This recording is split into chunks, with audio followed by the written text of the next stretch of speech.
this is the brewery. Wow, taking a tour. Avery Brewery, I think that's the name of it. The beer is really good.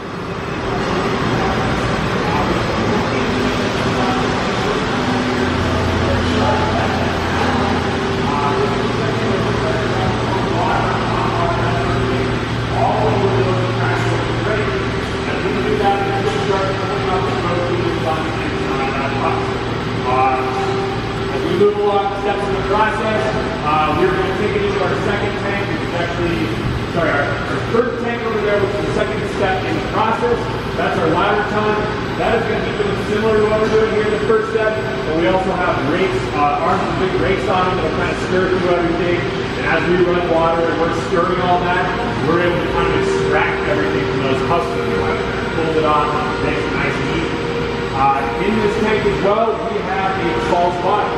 So as we're running a bunch of water over top of all that good stuff, we're stirring through it, all the goodies that we want are going to fall through that false bottom. And we're just going to have our husk or our sunflower seeds sitting on top of the false bottom that we'll be able to get rid of.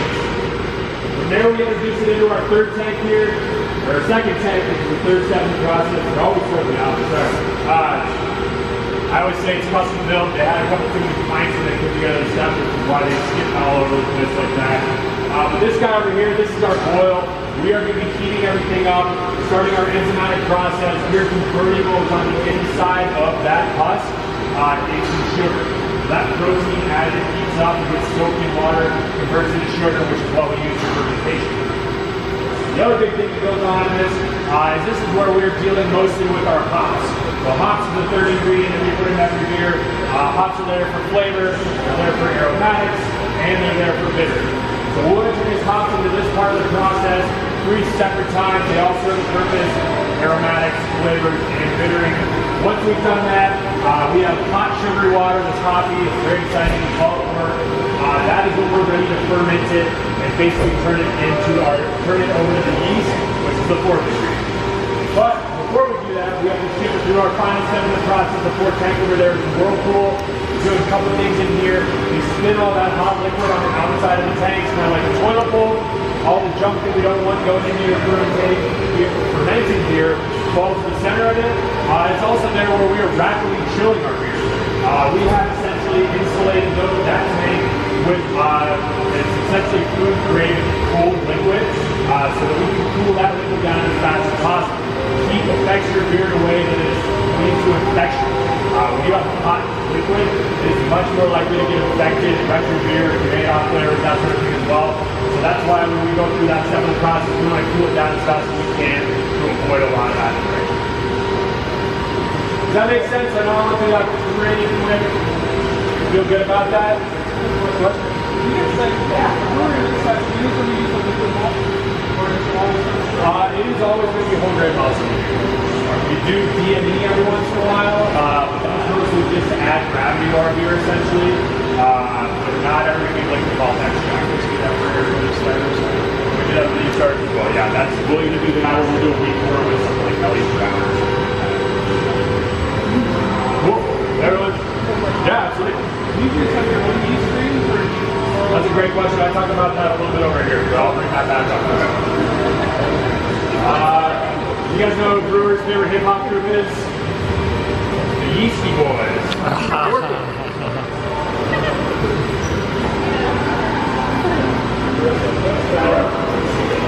How's Heaven? So when we first brewed it, we called it a barley wine. It is now an Imperial Red IPA. Mostly because 20 years ago, a lot of styles didn't exist, so change the name.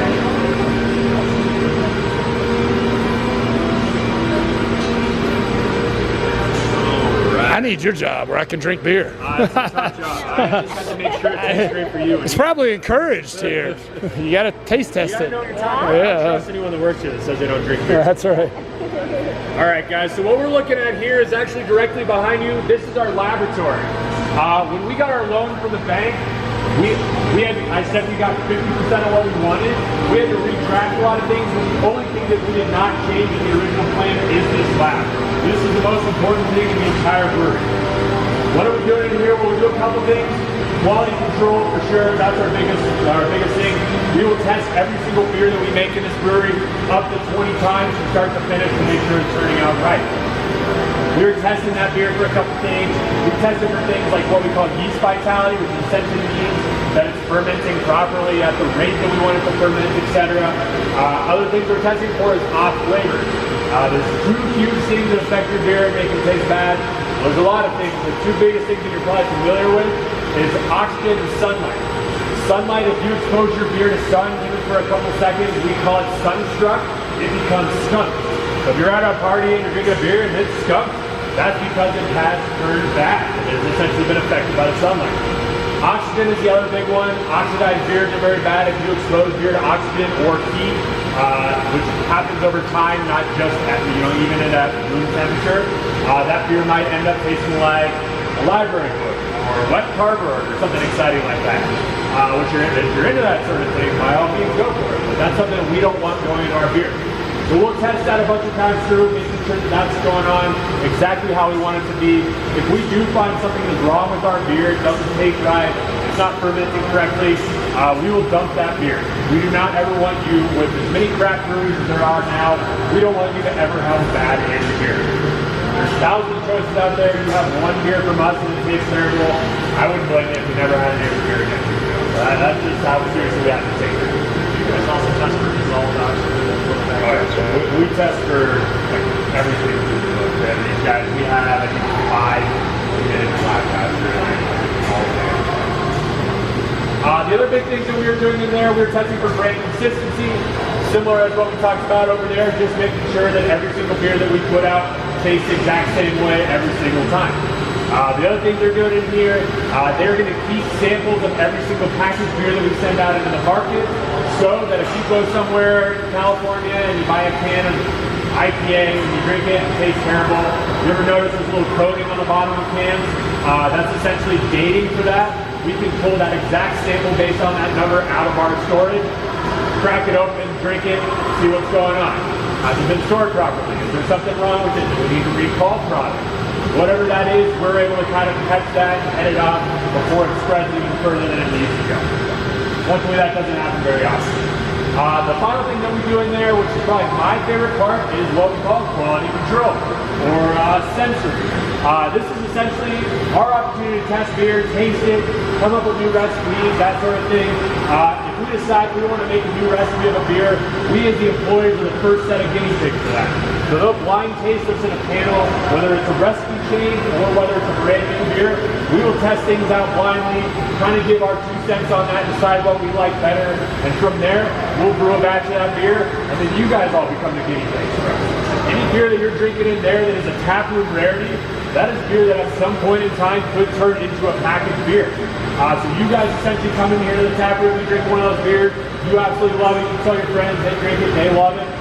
Next thing you know, maybe 6 months down the line, that beer is going to get canned and sent out into the market for mass consumption.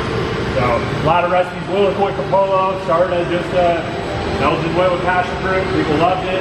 Kept making more. We couldn't make enough of it. Finally, we decided to make so much that we could sell it to the masses. Does that sound good to everyone? You guys feel good about that? Sweet. This is not a beer joke, but you guys know that quality assurance manager got fired from the M&M factory? Nailed it. Threw away all the W's. A lot of dads have heard that one. Got a question? Yeah, when you're making the smaller batch of beer, Sure. you still go through the same process? Yeah. So he's asking about how we make smaller batches of beer. We're using the same place. We do. We do not have a pilot batch system here. That is something that is definitely in the works, but something we don't have at the moment. If we were hatching new recipes, brewing smaller batches of beer, that sort of thing, we do a couple different ways. The first way on the smallest scale possible, which is a lot of like research and development guys, they do like what I call the tea bag method, which is essentially they'll take a base beer that we use, whether it's a lot like yesterday they were doing grapefruit shin. They were pulling growlers of lager off of our draft line and then playing with essentially different ways of dosing that grapefruit into those growlers to make it taste good, so they have a good idea of what type of grapefruit do we want to use, how much do we use, et cetera, work those ratios out. And then from there, second step is they'll typically divert several kegs of those individual beers, and they will dose them up with that grapefruit to make, say, 6 kegs. And if they decide that nails it and they love it, they'll brew a smaller batch. The smallest batch of beer that we can brew on here is typically about 20 barrels. So 40 kegs that we end up getting out of, which is quite a bit. We typically though will blast through those within the tap room.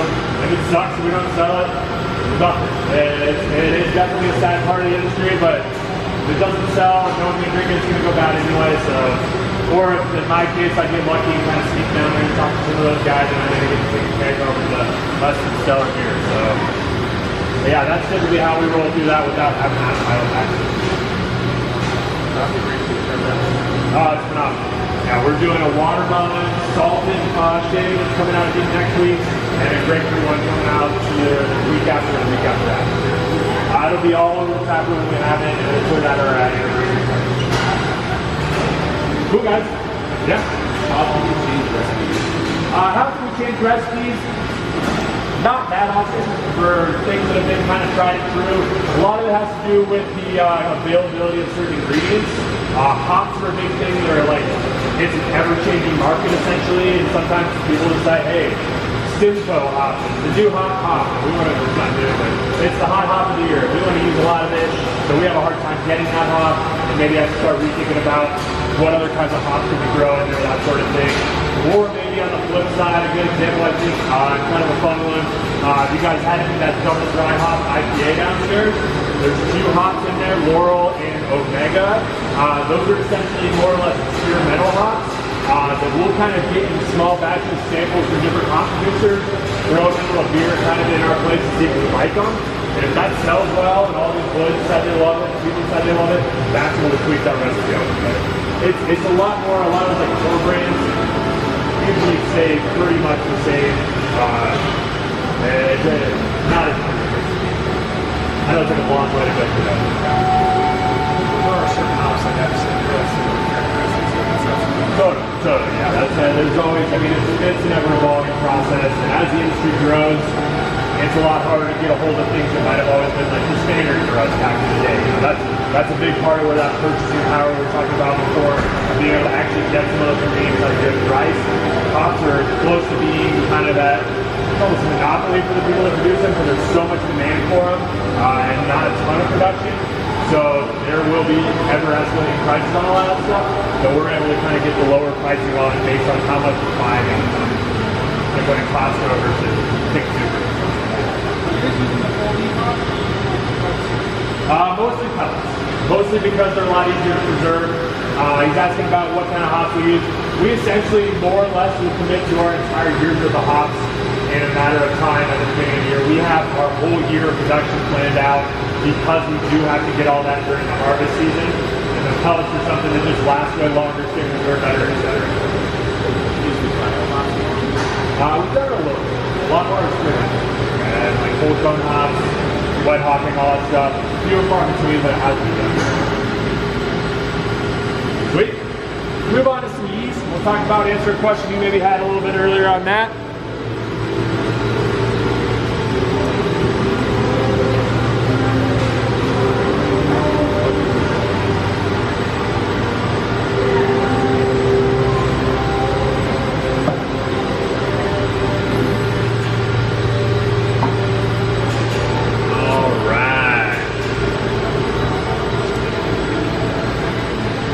So we talked about as we go through our brew house right here, we go through the steps of the process.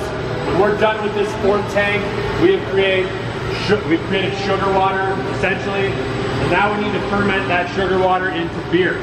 How does that work? Well, long and short of it, yeast eats sugar and it creates alcohol and carbonation. Essentially, when you inoculate that sugar water with your yeast, that's how you make your beer. Very easy. But there is a lot that goes into that. First and foremost is deciding what kind of yeast you want to use. So we use 2 main kinds of yeast strains here. 2 probably most common yeast strains used in beer in the world. There's lager yeast strains and there's ale yeast strains. Lager yeast strains are going to be something more traditionally probably found like a German beer, that sort of thing. They create a lot crisper of a flavor. If you ferment a beer with a lager yeast strain, most of the flavor that's going to come out of that beer is going to be based on the hops and the malt profile in that beer. Drink Avery Lager in there, that's all malt flavor in there for you basically. Flip side of that, an ale yeast strain, which is what we use the most up here. When you do ferment that into beer, you're gonna get a beer that's got a lot more complexity with regards to that yeast flavor, as I would call it. You get like those peppery, clovey, estery notes in there. That a lot of times is a result of that yeast fermentation. White Rascal is a perfect example of that, all that spice and stuff. We do put spices in there, but a decent amount of the spices that go into that beer evolve from that yeast fermenting. Ale yeast strains, as a rule, are going to ferment a little bit warmer of a temperature, and they ferment quicker than a lager yeast strain. So the reason we use the ale yeast strains more is because you extrapolate 2 weeks versus maybe 4 or 6 weeks of a fermentating beer over several thousands of gallons of beer over several batches. You can make a whole lot more ales than you can lagers in the same amount of time. So what are we doing in this room? We are propagating our yeast. So we have a resident yeast manager. He is literally only in charge of our yeast. He maintains our yeast strains, our house yeast strains, all that good stuff. He makes sure that they're staying healthy, they're staying volatile. I don't know what's a good word for it, but he is making sure that those things are doing what we want. When we decide today that, okay, we have it mapped out for this week, 2 days from now we're gonna make Ellie's Brown. We're gonna take a nice little vial of that yeast strain that we have in-house that he's been maintaining. We're gonna pitch it into what we call a weak wort, which is just like sugary water. And as we pitch that yeast into there, that yeast is gonna eat all that sugar. And instead of fermenting, because it is so weak, it is gonna start multiplying. At your house, you make that starter dough overnight, or you make the dough overnight, and leave it to rise. That's essentially what's going on in these tanks. We're leaving that yeast to rise and grow to the size that we can use to make our beer. After we inoculate that wort that we've had over here with that yeast strain, we send it into our fermentation tanks. We let it sit and do its thing until it's made into the beer that we want. So, does that sound good to you guys? Did that answer the question you had earlier, maybe?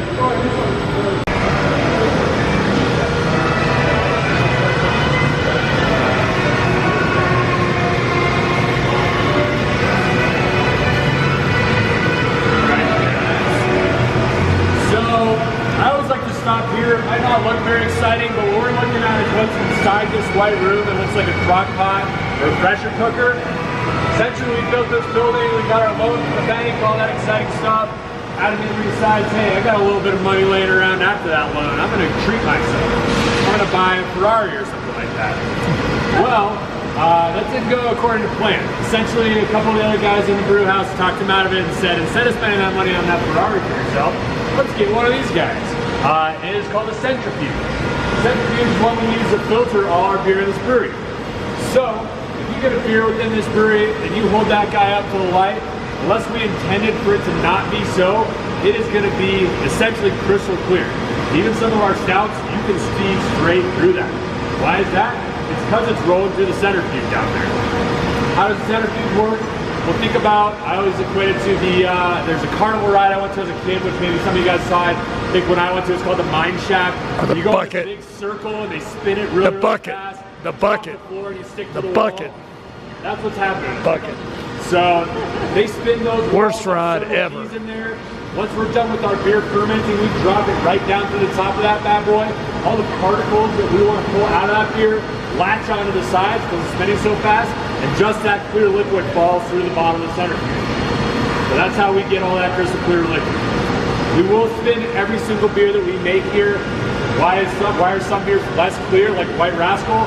Well, that's mostly style indicative, but it also just means that we probably spun it at a different rate than we might spin something else like an IPA or something. The other big thing that's going on in this, if you're paying attention to the little spiel about fermentation, is that when you pitch yeast in the sugar water, it creates alcohol and natural carbonation. So if you were to take a 2-liter bottle of Coke and you shake that up at several G's, probably going to explode. I'm not a scientist or anything, but I'm guessing it will. That's why it's also at this point in time, we are blowing off all that natural carbonation. So when we send our beer to what we call our bright tanks, which are essentially just tanks holding beer until we're ready to package it, that beer is completely flat. Why do we do that? Well, we believe that carbonation is definitely a huge part of your beer, huge on the mouthfeel of it, kind of affects the flavor, that sort of thing. So we like to force carbonate our beer so that we can set the carbonation level of your beer to exactly what we want it to be. If you get like a big burly stout, that beer is way better, usually with less carbonation. It makes it more viscous, kind of like coats your tongue. You want that like dessert feeling in there. So we're able to kind of set that. Whereas you get something like a White Roscoe or an IPA, that big effervescent bubbly notes in there from the carbonation kind of clears your palate, cuts through it, makes that beer that much more crisp and refreshing when you're drinking it. So, does that make sense, everyone? You guys feel good? Mm-hmm. Yeah? Does anyone have a beer joke for me? Maybe? All right, let's keep rolling. We'll check out the package. All right. So this is always a part where I kind of do a little quiz for you guys, but not really a quiz, but an opinion-based thing. There's a lot of homebrewers in here, so I don't know if maybe I'll pull any tricks on you guys, but just by show of hands, how many of you guys prefer drinking your beer out of the bottle versus the can? Bottle over can, yeah. Bottle versus can, bottle versus can. Draft the best though, draft. Kind of answer the question. Can versus bottle, just for the folks that, yeah, cool. Cool. It's good. There you go. So that's good. Yeah. It's a trick question. Some of these guys already said the draft is the best way to drink your bottle or your beer. Yeah, absolutely. Draft. Why? Well, drinking beer is a full sensory experience. You get a beer, you want to be able to look at it, see what's going on. You want to be able to smell it. You're weird by it, like me, weird here by it. Listen to the bubbles going on and all that good stuff. Actually, no light going into there. So that's going to save your beer from getting a sunstroke. Also, you think about the cap on a bottle versus the cap on a can. It's just that much better of a seal on a can.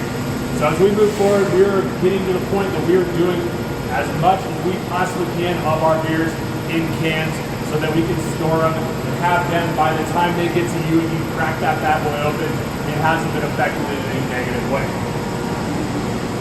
That all being said, as the industry has progressed and as a bunch of beer nerds like myself have started to come up, people are starting to cellar their beer much like they would wine. What does that mean? Well, people are intentionally laying their beer down, they're exposing it to oxygen, they're exposing it to time, to some extent to the elements of heat and that sort of thing. Hopefully if you're storing it properly, it's not getting heated.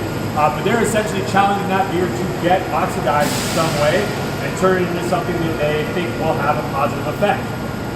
My experience, 9 out of 10 beers end up tasting not nearly as good as what they used to, but there are beers that will come out with really nice effects.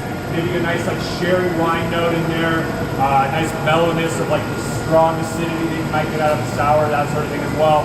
So we do put some of our beers into bottles, lending themselves to you being able to cellar those beers over a great deal of time. Most of those beers though at this point that we are going to be bottling are beers that are stylistically a lot more bomb-proof, as I would put it, to the aging of time. High alcohol, sours, got nice big strong sticky sweets like stouts, that sort of thing. Things that won't fall off as much over time as opposed to like a weaker beer or maybe a really hoppy beer. So as far as what we do in here, we can bottle and keg almost any beer that we make here. Canning, we're going to be able to do about 300 cans per minute through our system. Bottling, we do about 120-ish bottles per minute.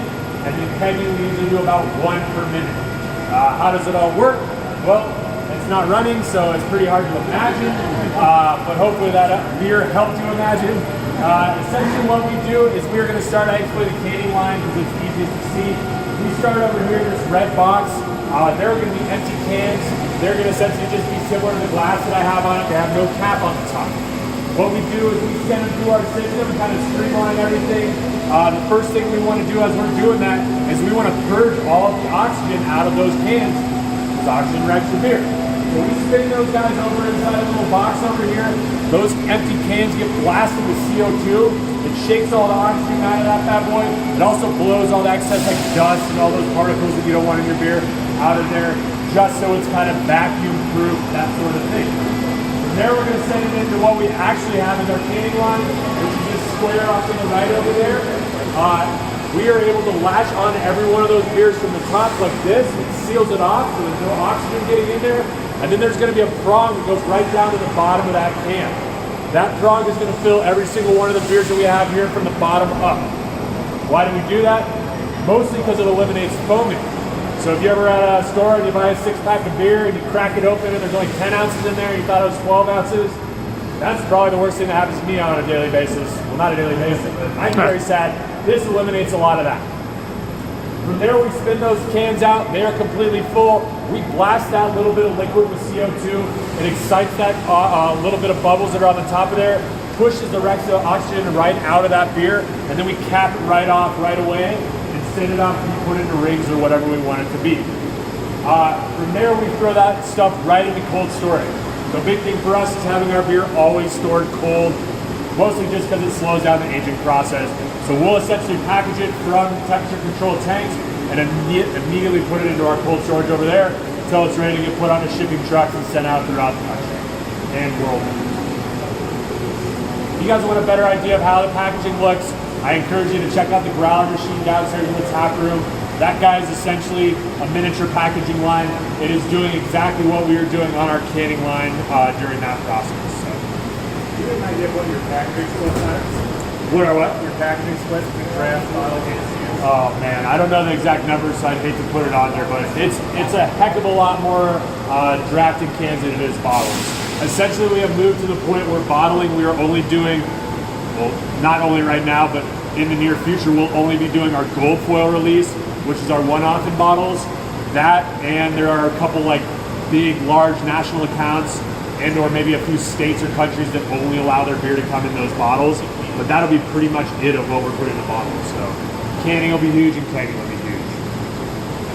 How did you get Avery cans from Texas? A lot of that, I would guess, has to do with law. There's a lot of wonky laws in every single state that we are working our way through. We have hired reps recently to be down there and kind of do that stuff. I've seen some Avery stuff in like Austin, I think, is where I've been the most seen. So I would guess that's liquor law indicative. Whether it's the specific stores going through that or whether it's like the larger part of the system out there. So yeah, it's that same thing, liquor laws, alcohol content, what you have to have printed on your package, what kind of package, that changes state to state. So it is a huge process to introduce into each individual state. And then it's also a huge process to kind of maintain those good reputations of those people. All of that stuff being said is why there are certain states that we haven't even tried to go into because it's just logistically a nightmare. And at the end of the day, we probably get less out of sending there than we would just not be there in general. Illinois, we have an all right presence out there. The biggest one for us, I'll say, is Utah, because they have liquor laws on how much alcohol you can put in your beer.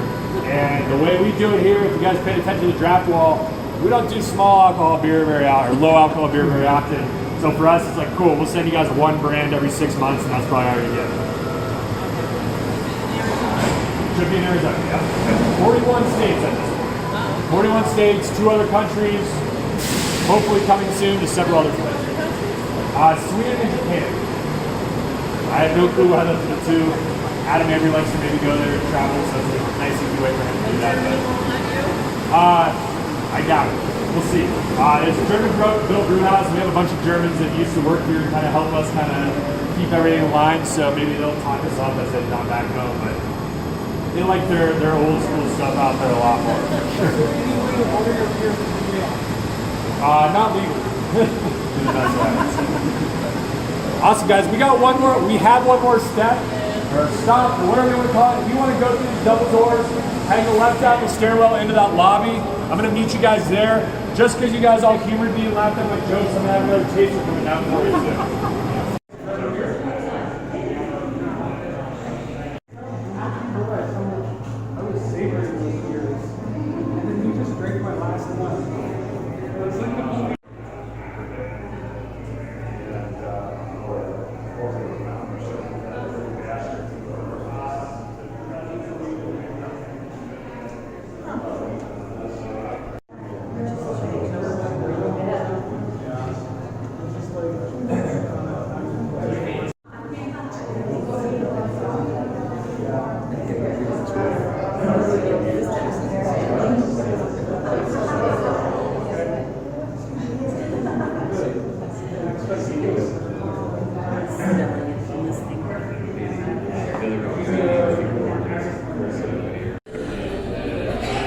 Just kind of talking about the future of Avery kind of like what the experimentation is, that sort of thing. And then from there, I'll stick around and answer any other questions you have on a one-on-one basis. So, what's the future of Avery? Where are we going? I said last year we maxed out about 70,000 barrels of beer. The aim is this year to hit about 100,000. That is more or less going to be the capacity of this brew house. So that'll be literally as much beer as we can possibly make and store in a given year. So a big part of that, after that, is expansion for us. Now as we've started to kind of stretch our legs and grow, we need to add more space on this brewery so that we can make more beer. What does that entail? Well, the big, huge, shiny fermentation tanks you guys saw outside, maybe the big 720 barrel ones, if you were to have come here about a year and a half ago, those guys wouldn't have been there. So that was step one for us, was adding a bunch of those bad boys on there. We added 6 of those, so 6 out of those 10 were new as of a year and a half ago. The aim is within the next 5, 10, 15 years to have 30 of those massive fermentation tanks sitting outside along the building. How does that affect, like, being outside exposed to the elements? Those are completely temperature controlled. So all those are glycol insulated. We run whatever temperature we want. We can use them as bright tanks. We can use them as fermentation tanks, whatever we see fit. So we are able to insulate them. Another nice thing about being here, rain, sleet, snow, or hail doesn't no longer affects us really. So adding those fermentation tanks is a big deal. But before we can do that, we literally won't be able to brew enough beer to put into those tanks. So actually the next step within this brew house is to double the size of our brew house. So those 4 tanks that you guys saw here, our brew house system, we will have to put essentially a second one of those systems in before we can do anything else. So that's going to be the next phase for us. It is definitely several years down the line, but definitely a big part of what we will be doing. That'll take us into making more beer than we can ever hope to make. I think everyone here is 21, right? Yeah, everyone at the stands 30. Beers don't make me go to jail. I'm not too well in jail. This time around, right? This time around. So that's a huge thing is expansion. Getting into all those states, a lot of people say, hey, you get Avery beer in Houston, I heard, and all that stuff. We don't get enough of it. Our aim is that when we do get into your state, we say we're there, we have a state presence. So that'll be a big thing, is just making sure we can make enough beer to actually be in those states and have a presence at all given times. Hopefully at some point to hit 50, but probably honestly 49 or 48 states. Maybe getting out into a couple other countries, et cetera, et cetera. That's one side. The other big side that we're doing is all our fun, crazy experimentation. What Tyler has poured up for you here is part of that. This is part of our barrel age series. Not barrel age series, but this is a barrel age beer. So a big thing for us is barrel aging beers as we move forward. As you guys have probably seen in the industry, if you've been to any other brewery, I feel like at this point every single person has a barrel aged beer on tap, and that's a huge part for us. You're drinking Rocky Mountain Olson's right now. This is going to be essentially a barrel-aged stout with malted milk balls in them. So, kind of fun story. The head of our cellar department here, he decides every time there's a company called Breeze, which is our malt company out of Saskatchewan, Canada. Every time they used to send us big batches of different specialty malts, they'd send a nice little 5-pound bag of malted milk balls as a thank you. Well, this guy, Olson, decided, hey, you know what, that would probably taste great in a beer. So he comes to all of us and says, hey, let's put that in a beer. We said, that's a great idea. And made him chop about 50 pounds of it by hand to put it into a batch of beer. And luckily for him, everyone liked it enough that we've made it several more times. So this is an iteration of that. It's a whiskey barrel-aged stout with malted milk balls in there. 10% alcohol, so if you guys are driving, just keep that in mind. So barrel aging, that's a huge part of us. We do barrel aging twofold in this brewery. First and foremost, it's probably the classic way. So you barrel age a beer, you basically are picking up the flavor of the spirit that was in that barrel. Whiskey barrel aged stout, essentially we're putting a beer into what we call fresh dumped whiskey barrels. So let's say Happy Van Winkle makes whiskey, they make phenomenal rye, I guess is what you would call it. They decide that rye's ready to rock, they pull it out of that barrel, they put that rye into a bottle, they send us those barrels without doing anything. We put a batch of beer in there, it's going to pick up the flavor of whatever was previously in it. We've done anything with gin, rum, scotch, if you have Islay on there, which is a little bit polarizing, with scotch barrels, tequila barrels. If there's a barrel that has had a spirit in it, we have probably used it. So that's one side of things with that, but unfortunately those barrels don't have a forever life, or whatever you may call that. After you usually age one beer in that whiskey barrel maybe, that barrel becomes neutral, which essentially means it's not going to impart any more of that spirit flavor to the next batch of beer that you put into it. That's cool, but we like to recycle because it's Boulder, Colorado, and a lot of other people like to recycle too. Those barrels become neutral, but they're still an excellent vessel for making sour beer. So we'll brew a very base beer, we'll put it into that neutral oak barrel that's not imparting any flavors, and we'll throw in our house bugs, is what we call them, which sounds gross, but it's bacteria and wild yeast that'll essentially create those kind of like tart notes in there, those funky notes, those type of things that you expect in those crazy, wild fermented beers that you get out in a lot of different places as well. So barrel aging is a huge part of our future. The other big part of the future, the crazy experimentation, that are my two favorite series to talk about. We do wine hybrids here in the brewery, which are super cool. We essentially, as we open this space, recognize there are probably a lot of people maybe dragging their family members or significant others along to the breweries that absolutely hate beer. And thank you for humoring those guys if you're one of those people. But essentially, we want to make something to kind of give back to those people. We want to make something that's closer to drinking wine. So we have created what we, as close as we legally can to wine without having to call it wine.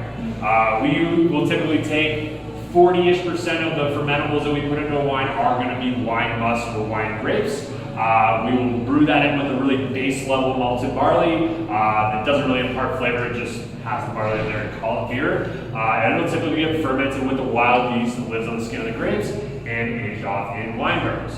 You close your eyes, someone passes you one of those, you drink it, you're probably going to see you're drinking closer to wine than you are beer. So there is one on tap right now. It's a little bit more funky. Actually, as we got the must in from California, it started to ferment before we ever got it. So it's got a nice like wild, barnyardy, funky, horse blanket, all those terrible ways to explain funky beer. Has a little bit of that flavor, but it does have a very strong wine grape flavor to it, which is super cool. The other side, even crazy. So that one is the Dionysian series that we have up there, so the Rita. Syrah wine grapes in there. So we got Syrah wine must essentially and put it into our beer. So it's deep, like red ruby, it looks like wine. It's got a little funk to it, so be cautious, but it's phenomenal and very different. So the other fun series that I always wrap up on is probably the craziest that we do. So we have a guy that likes to work a lot that works here. He works about 80 hours a week. 40 of his hours he designates to being a professor at the University of Colorado. He's a Greek and Latin masterpieces professor, but he also loves beer, so he comes here and spends about 40 hours a week being the head of our special projects department. He's found a way to make money and lump all that together. He is writing a book on the history of beer and civilization. So he essentially has gone around the world, whether it be through archaeological digs, whether it be hanging out with Italian monks in Umbria, Italy, but he is developing beers brewed based on what he thought individual societies throughout history would have drank. So the two current ones that we have on right now are literally unlike any beer I've ever had, so I would never describe them to people flavor-wise like a beer, but he has brewed a beer up there right now called Beersheba that he based on ancient Jerusalem. Beersheba was an old town region in Jerusalem. It has toasted farro in there, which is an ancient grain. It's got other heirloom grains in there, wild fermented, and it's racked over pomegranates, which is a very readily available fruit at the time. It tastes like kombucha, if you really want a description of it, but it doesn't taste like beer. The other big one that he has on right now is the one we call Benedictus. He spent about 3 weeks hanging out with monks in Umbria, Italy, and essentially brewed with them at their monastery for about 3 weeks, and smuggled back the yeast strain. You probably don't want to know how he did. I'm hoping it's not what we all think it is. Smuggled it back here, and recreated the recipe that they have been brewing for hundreds of years. So it's going to be wild fermented as a gruit style beer, so it is going to have that wild yeast strain in there. He bittered it up with a bunch of different herbs and spices and things at the time that would have been found around that region. Also unlike any other beer that we'll have. So that's a big feature for us. Going through that, he is going to be doing, we've done a Mycenaean recipe, Egyptian, Peruvian, he did a Viking recipe. There's been talks of him getting really like Jurassic Park-esque. He found some yeast and a piece of hammer that he's going to drill into and make a beer out of it. He's been in the works with the Smithsonian Institute of Beer to brew George Washington's individual recipe. He is also working on all Colorado running what found a vessel in a mine in Golden. So he's working very closely with the Museum of Nature and Science to do one of those. And hopefully, pending, he has a TV show coming up on all that stuff, Travel Channel. But who knows on that stuff. So. That's all I have for you guys. Thanks for sticking around, hearing me ramble on. I'm happy to stick around and answer any individual questions you have, but you're free to do what we're all here for, which is drink lots of beer and have an awesome day. So thanks for taking your time, guys. Thank you. Yeah.